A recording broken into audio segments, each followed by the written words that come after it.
All right, here we're here for another episode of the Uncanny Spirits Club, and conveniently, as of the recording, I was also recording bits of the 100th episode, so everything's chronologically weird.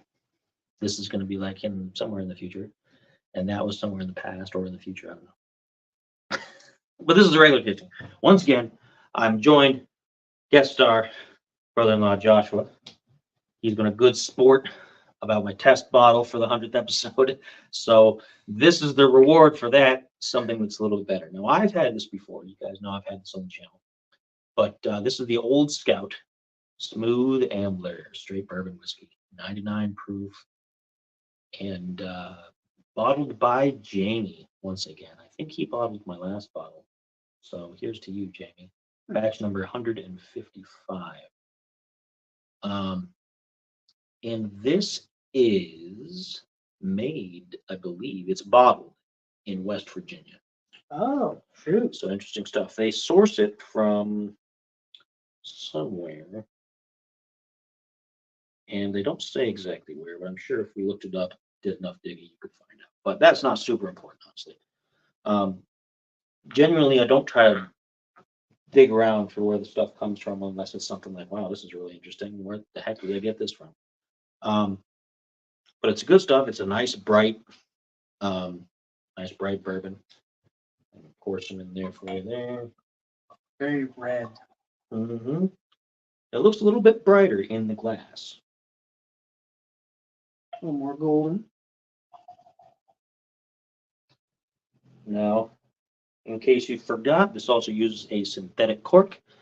Again, as I always say, that doesn't really make a big difference to me. I know somebody out there is going to be like, oh, well, it's good to know. I don't buy things with synthetic corks. Or, oh, well, that's the way of the future. Let me get that.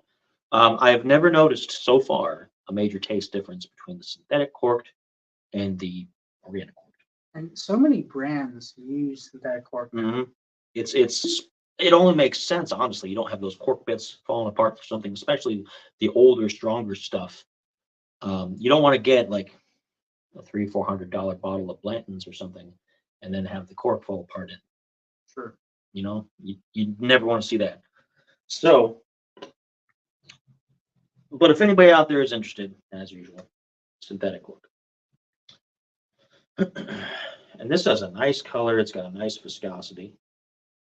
It's a little deceptive because it doesn't look like it might be 99 proof. It looks like it'd be lower, like maybe 90 proof or something, based just on the drippage. Very vanilla, very cherry on the nose. It's a very nice, more traditional bourbon, Smells like a traditional and bourbon. and I was fairly impressed with it. I enjoyed the bottle that I had before, and I'm sure you will enjoy this one as well. So.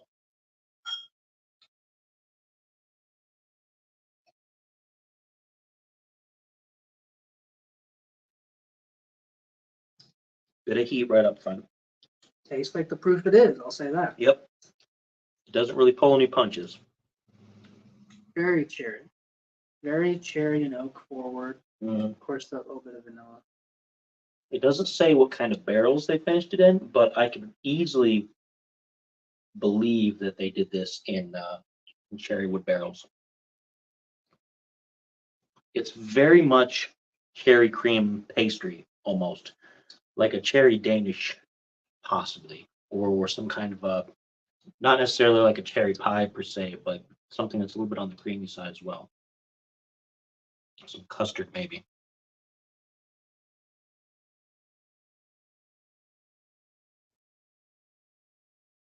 One of the reasons I liked this is because as you went through it, that burn slowly started to kind of disappear a little bit.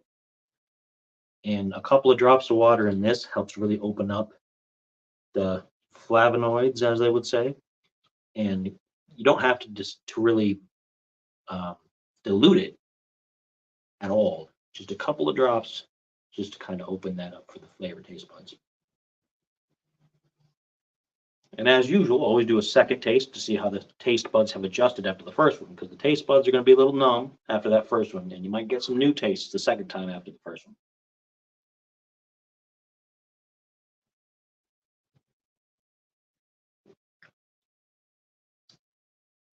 Still pretty hot.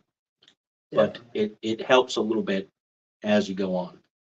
I would say the oak is pretty strong in this. Mhm. Um, I hear the joke that all bourbons taste the same, and I think it's because they borrow from mainly the same notes, but they're all on different sliders. Yeah, I'd say this one is definitely heavy on that oak and cherry.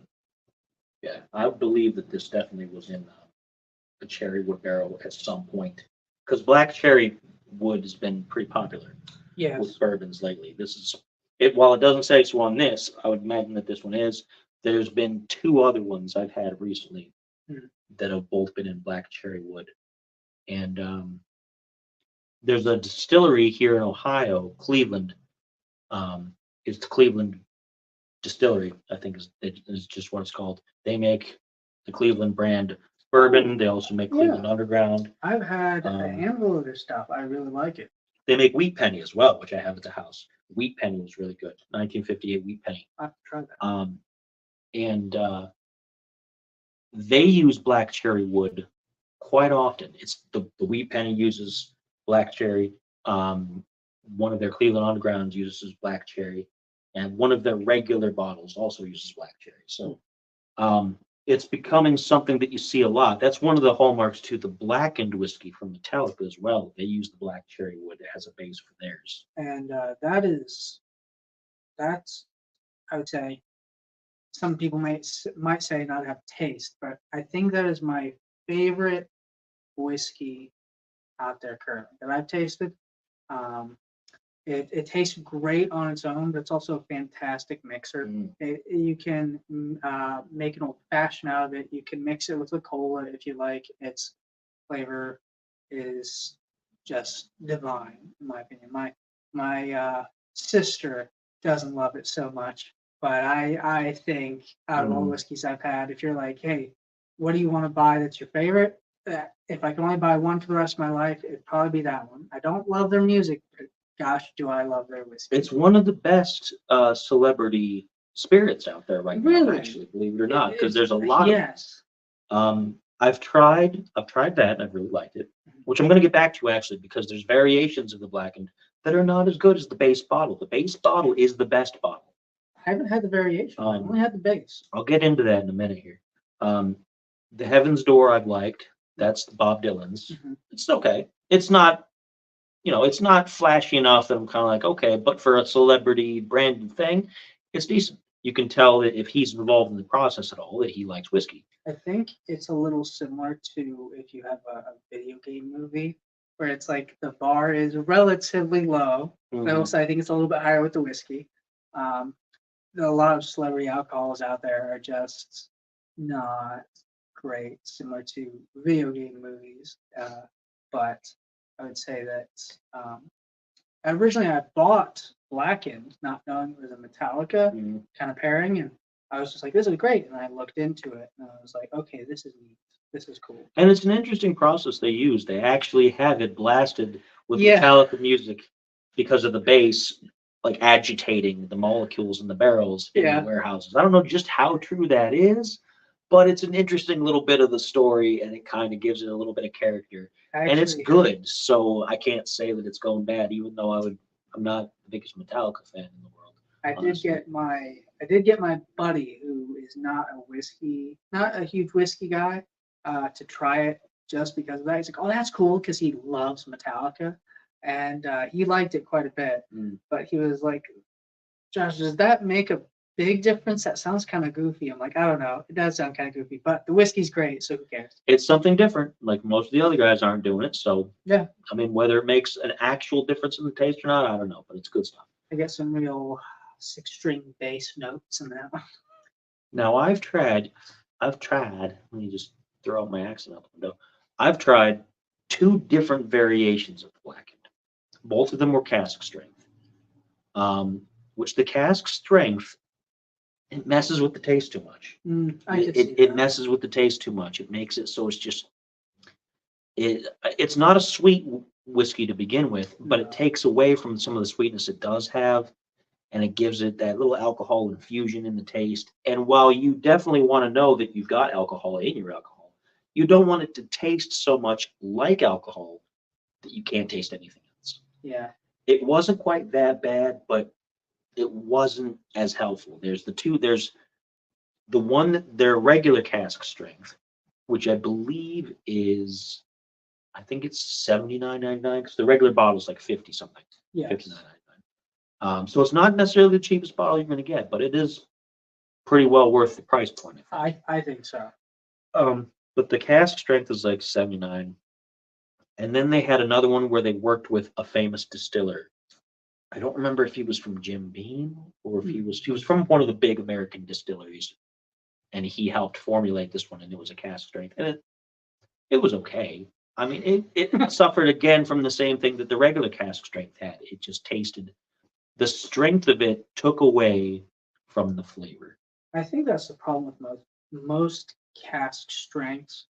Although you'll see a lot of guys almost take it as like a purist thing, like, oh, you're not into whiskey enough, you don't love the cask strength. And it's like cask strength, buying a bottle of that is fun once in a while, but I mean, I think I take a note from the Scots when they have their whiskey, and most whiskey is cut with water. We know this. That's why it's not cask strength. When there's a lot of whiskeys that they have already cut, and they're like, hey, it's meant to have a little bit of water in it to water it down. That doesn't make you less of a whiskey pro. That just means that your taste is a little bit different, and they're not quite as purist about it. I think we should take that same note when it comes to cask strength, when it's like cask strength is fun to have, but you shouldn't shame someone for not being into it, being like, look, the notes get muddied. It's actually not that tasty. It mostly tastes like rubbing alcohol with, soaked in wood. And someone says, oh, how could you say that? This is the whiskey in its most purest of forms, and there's a reason why it doesn't sell as much. It's not just the price. It's not just the price.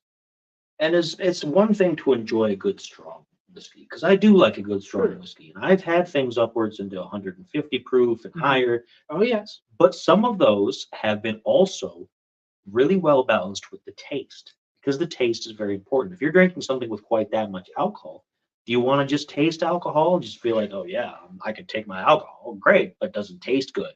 I related into the other video about like hot peppers, but it's kind of like hot sauce. It's like there's a flavor to heat ratio, and there's some that get really hot, but they can still maintain an incredible flavor. And like, man, I'm sweating, I'm feeling it, but gosh, it still tastes great. And then there's, man, I'm sweating, I'm feeling it, and the taste is not there. It's nothing but spice. Exactly. And then there's some lower heat stuff like, well, it's got a bit of pep, but the flavor is really great. And just, you shouldn't shame folks for like, I prefer my flavor overall, no matter the strength. I'll take it whether it's a little bit lower or a little bit higher, but the flavor is the main point. And you don't want to try and just beat your chest through it and say like, yeah, this is the stuff. If if the flavor starts to lack, you just got to be kind of honest if you like it or not. A lot of my favorite bourbons and whiskeys have been in the comfortable 90-ish area. Yeah. It's a good dose of alcohol, so you get a little bit of the buzz going, you get that warmth, but you're not just feeling like a couple of these and I'm going to be smashed on the floor and I don't even remember what it tasted like. It's a good balance generally between flavor and the amount of heat that you get with it. And this is pretty good in that. I like the balance. It's super cherry and wood forward. It just is, with not a whole lot else, which you can expect with most bourbons. It just depends on the ratio. But there's maybe perhaps a little bit, just a small smidgen of caramel in there. Others might notice it more, but I'd say it tastes like vanilla and wood with cherry, with a little bit of caramel on the back. Which is pleasant. I haven't found a bourbon so far that I dislike. This one, definitely pleasant. A little bit higher proof, something I expect more from ryes and whatnot out there, which I enjoy a whole lot. But this is pleasant. I wouldn't put it in maybe my top 5, but it's definitely something I keep in my rotation as I'm shopping in the liquor store. And good news for anybody here in Ohio, they have recently lowered the price, at least in my local area. It was $34.99. It is now $29.99. And that extra $5 can make a difference. So that's it for that. Once again, as always, cheers. Cheers.